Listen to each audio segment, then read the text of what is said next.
சங்கீதம் 1.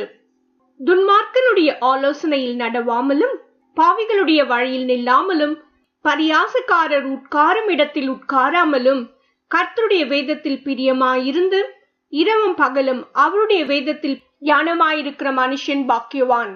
அவன் நீர்க்கால்களின் ஓரமாய் நடப்பட்டு தன் காலத்தில் தன் கனியை தந்து இலையுதிராதிருக்கிற மரத்தை போலிருப்பான். அவன் செய்வதெல்லாம் வாய்க்கும். துன்மார்க்கரோ அப்படி இராமல் காற்று பறக்கடிக்கும் பதரை போல் இருக்கிறார்கள்.